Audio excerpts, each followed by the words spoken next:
Hello everyone, आज हम देखने वाले हैं वन रक्षक यानी कि फॉरेस्ट गार्ड 2023 के ऑल शिफ्ट के 15 जून तक के सभी क्वेश्चन का एनालिसिस। यानी कि ऐसे क्वेश्चन आपसे पूछे जा रहे हैं जिस प्रकार से कि नाखून और बालों में कौन सा प्रोटीन होता है, मनुष्य की सबसे बड़ी ग्रंथि कौन सी है, सबसे छोटी ग्रंथि कौन सी है, पोलियो दिवस कब मनाया जाता है, टाइफाइड दिवस कब मनाया जाता है, पक्षियों के बारे में अध्ययन करना क्या कहलाता है। इस प्रकार के कई सारे तमाम सारे क्वेश्चन हैं आपके जो काफी महत्वपूर्ण है और बार बार रिपीट भी हो रहे हैं, जिनमें से टॉप 15 क्वेश्चन आपके ऐसे हैं जो अभी तक आए हुए हैं और ये रिपीट भी हुए हैं। तो इसी टॉपिक को क्लियर करने के लिए बस आप इस वीडियो में बने रहेंगे अंत तक। तो आपका फर्स्ट क्वेश्चन है, कौन सी शर्करा को रक्त शर्करा कहा जाता है? तो वो कहा जाता है ग्लूकोज को। ये काफी महत्वपूर्ण है, कई बार पूछा हुआ है आपसे। तो कौन सी शर्करा होती है यानी कि कौन सी शुगर होती है जिसे ब्लड शुगर कहा जाता है? तो होता है ग्लूकोज। नेक्स्ट क्वेश्चन है, कौन सा विटामिन अधिक उष्मा पर खत्म हो जाता है, यानी कौन सा विटामिन है जिसे अधिक हीट देने पर पूरी तरह से समाप्त हो जाता है? तो वो होता है आपका विटामिन सी। ये आपको याद रखना है, जो कि ज्यादातर खट्टे पदार्थों में पाया जाता है। आपका नेक्स्ट क्वेश्चन है, खून की कमी किसकी कमी के कारण होती है? जो ब्लड की कमी होती है हमें उसे क्या कहा जाता है, ये भी आपको याद रखना है। तो ब्लड की कमी यानी खून की कमी कहलाता है एनीमिया। तो ये किसी कमी से होता है? आयरन की कमी से। अब नेक्स्ट क्वेश्चन देखेंगे हम, आपका हीमोफीलिया कैसा रोग है? तो हीमोफीलिया एक अनुवांशिक रोग होता है, यानी कि एक पीढ़ी से दूसरी पीढ़ी में ट्रांसफर ये होता ही रहता है, इसलिए हीमोफीलिया रोग कैसा होता है? आपका अनुवांशिक रोग यानी कि जेनेटिक। आपका नेक्स्ट क्वेश्चन है, मसूड़ों से खून आना संबंधित है? तो आपका करेक्ट होगा स्कर्वी। स्कर्वी का मतलब ही एक प्रकार से क्या होता है? मसूड़ों से खून आना। और ये किस विटामिन की कमी से आता है? तो विटामिन सी की कमी से आता है मसूड़ों से खून। आपका नेक्स्ट क्वेश्चन है, ओमेगा 3 वसा अम्ल का सबसे अच्छा स्रोत है?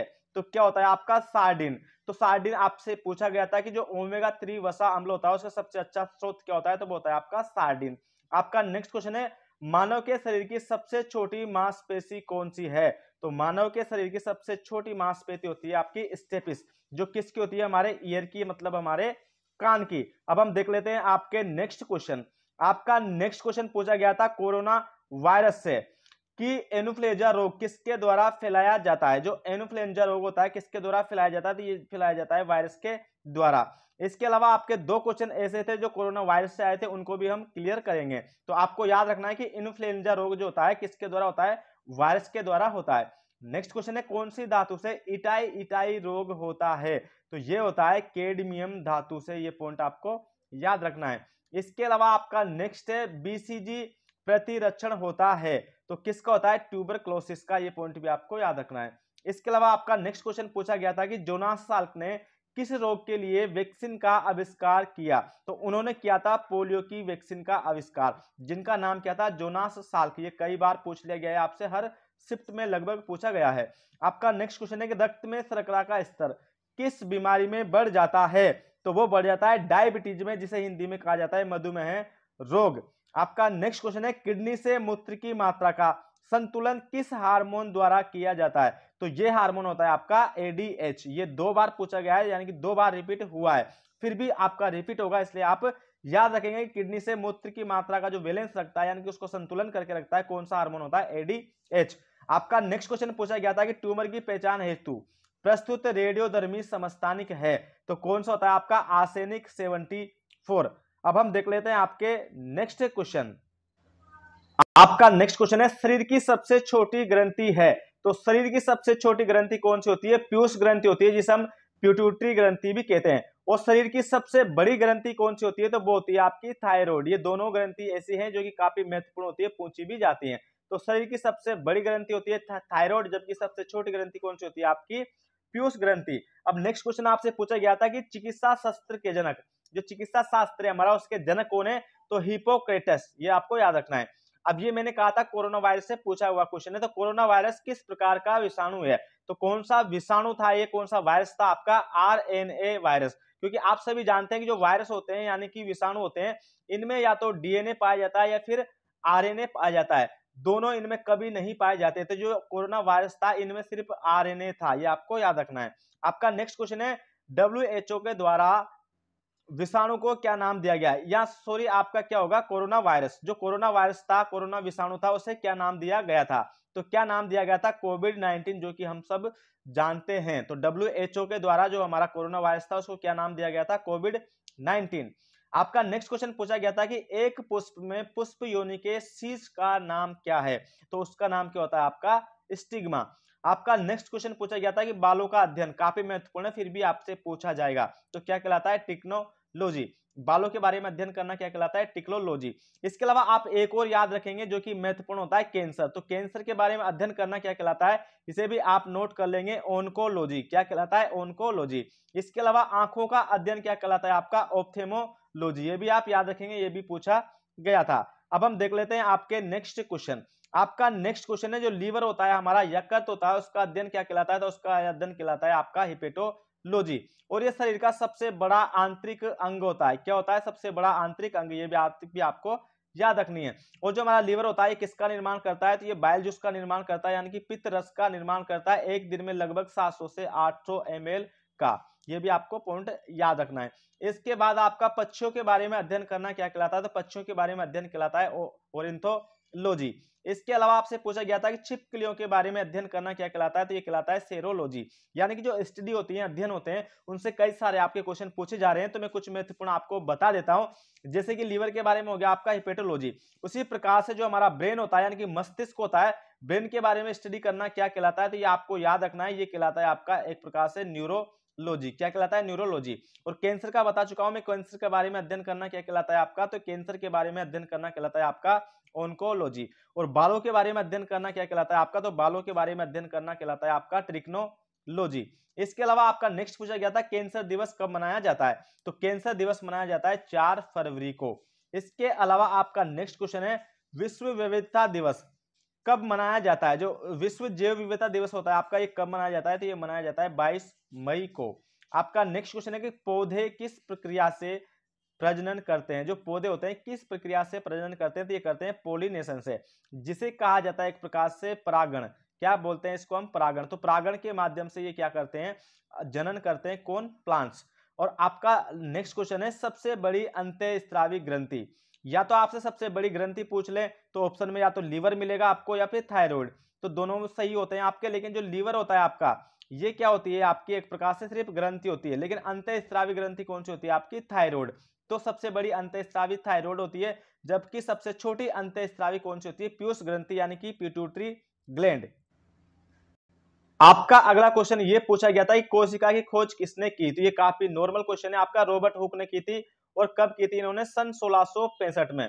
और ये कोशिका किस प्रकार की थी, तो ये एक डेड सेल थी, यानी कि ये एक मृत कोशिका थी। और इस कोशिका की खोज जब इन्होंने की तो इनको संरचना कैसी दिखी थी, तो इनको संरचना दिखी थी मधुमक्खी के छत्ते के समान, ये पॉइंट भी आपको याद रखना है, या फिर मैं कह सकता हूं एक प्रकार से बेंजीन के समान। और ये कोशिका कौन सी थी आपकी मृत। और जब इस कोशिका की खोज की गई थी तो किसके अंदर की गई थी, तो इसकी खोज की गई थी कोर्क टिश्यू के अंदर, यानी कोर्क उत्तक के अंदर, ये पॉइंट भी आपको याद रखना है। इसके अलावा जो रॉबर्ट हुक है इनके द्वारा एक बुक लिखी गई थी जिसका नाम था माइक्रोग्राफिया, ये पॉइंट भी आप नोट करेंगे क्योंकि ये कई बार पूछी जा रही है इसी से संबंधित आपकी चीजें। तो रॉबर्ट हुक द्वारा माइक्रोग्राफिया बुक लिखी गई थी, उसमें इन्होंने क्या बताया था कि इन्होंने सबसे पहले कोशिका की खोज की थी, और वो कोशिका कौन सी थी, मृत कोशिका थी। और किसके अंदर की थी, कोरक उत्तक के अंदर। और इनको वो संरचना कैसी दिखी थी, मधुमक्खी के छत्ते के समान। तो आपका नेक्स्ट क्वेश्चन है डीएनए का मॉडल किसके द्वारा दिया गया, तो डीएनए का मॉडल किसने दिया था, वाटसन एवं क्रिक ने। आपका नेक्स्ट क्वेश्चन है रुधिर के बारे में अध्ययन करना क्या कहलाता है, तो रुधिर के बारे में अध्ययन करना कहलाता है आपका हिमेटोलॉजी। ये काफी सारे एग्जामों में आपसे पूछा जा रहा है। इसके अलावा जो रुधिर होता है इसमें आपकी जो एक मुख्य कोशिका होती है, सबसे छोटी मानव शरीर की सेल होती है, उसे हम क्या बोलते हैं, तो उसे बोलते हैं एक प्रकार से आरबीसी, यानी कि रेड ब्लड सेल। इसके अलावा आपका नेक्स्ट क्वेश्चन है अंडे के बारे में अध्ययन करना क्या कहलाता है, तो अंडे के बारे में अध्ययन करना क्या कहलाता है, तो वो कहलाता है ओलॉजी। तो अंडे के बारे में अध्ययन करना ओलॉजी। आपका नेक्स्ट क्वेश्चन है और काफी बार रिपीट हुआ है आपका, ताजा मूत्र में गंधक का कारण है, जो हमारा ताजा मूत्र होता है यानी कि यूरिन होता है उसमें गंधक किसकी वजह से आती है, तो वो आती है आपकी अमोनिया की वजह से। और इसी अमोनिया को यूरिया में कौन बदलता है, ये भी आपसे पूछा जाता है, तो याद रखेंगे अमोनिया को यूरिया में कौन बदलता है, तो वो बदलता है लीवर यानी कि हमारा यकृत। आपका नेक्स्ट क्वेश्चन है कुपर कोशिकाएं पाई जाती है, तो कुपर कोशिकाएं हमारे लीवर के पास ही पाई जाती हैं, जो क्या करती है हानिकारक पदार्थों को खत्म करने का कार्य करती है। आपका नेक्स्ट क्वेश्चन है संसार की सबसे छोटी कोशिका, तो पूरे वर्ल्ड में पूरे विश्व में सबसे छोटी कोशिका किसकी होती है, माइकोप्लाज्मा की। और ये माइकोप्लाज्मा क्या होता है, तो माइकोप्लाज्मा एक प्रकार का क्या होता है, बैक्टीरिया होता है, यानी कि ये जीवाणु होता है।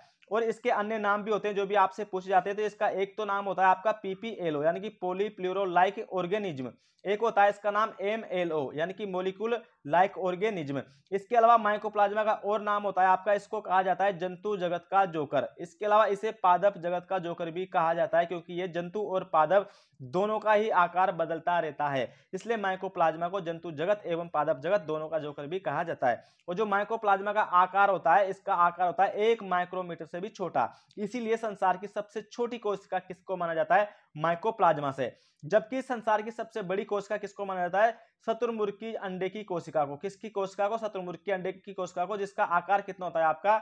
130 से 170 माइक्रोमीटर ये आकार पूछा जाता है, ये भी आप याद रखेंगे। अब देख लेते हैं हम आपके नेक्स्ट क्वेश्चन। तो आपका यहां पर नेक्स्ट क्वेश्चन है कि कौन सी प्रोटीन बाल और नाखूनों में पाई जाती है? काफी महत्वपूर्ण क्वेश्चन है, कई सारे पेपर में पहले भी रिपीट हुआ है। तो ये प्रोटीन कौन सी होती है आपकी? केराटिन। तो केराटिन एक ऐसी प्रोटीन होती है जो हमारे बालों में भी पाई जाती है और हमारे नाखूनों में भी पाई जाती है। आपका नेक्स्ट क्वेश्चन है कौन से विटामिन को सनशाइन विटामिन कहा जाता है? तो किस विटामिन को कहा जाता है? विटामिन डी को। विटामिन डी को सनशाइन विटामिन कहा जाता है क्योंकि यह हमें सूर्य के प्रकाश से भी प्राप्त होता है।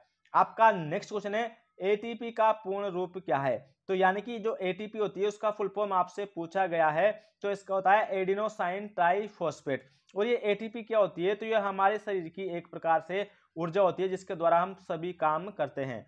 आपका लास्ट और अंतिम क्वेश्चन है मानव शरीर का संचित खाना किस रूप में रहता है? यानी कि जो हमारा मानव शरीर होता है उसका रिजर्व फूड किस रूप में रहता है? तो वो रहता है ग्लाइकोजन के रूप में। जब भी हमें जरूरत पड़ती है तो ये ग्लाइकोजन टूट टूट कर फिर से ग्लूकोज के रूप में आ जाता है और इससे हमें क्या मिलती रहती है? फिर ऊर्जा मिलती रहती है।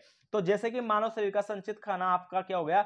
ग्लाइकोजन। उसी प्रकार से पादप का संचित खाना भी आपसे पूछा जाता है, यानी कि प्लांट्स का, पौधों का। तो इनका क्या होता है ये भी आप याद रखेंगे, इनका होता है स्टार्च। और ये कहां पर होता है? तो ये स्टार्च होता है पौधों की जड़ों में जाकर संचित। उसी प्रकार से ग्लाइकोजन कहां होता है? तो ये हमारे जो लीवर होता है, हमारा यकृत होता है, उसके पास स्टोर रहता है और हमें इसको ग्लूकोज में कन्वर्ट कर करके ऊर्जा देता रहता है। तो आई होप कि ये वीडियो आपको पसंद आया होगा। अगर वीडियो पसंद आया तो लाइक और शेयर जरूर करें। अगर आप हमारे चैनल पर पहली बार हैं तो चैनल को सब्सक्राइब कर लें, बेल आइकन को प्रेस कर लें ताकि ऐसी वीडियो का नोटिफिकेशन सबसे पहले आपको मिल सके।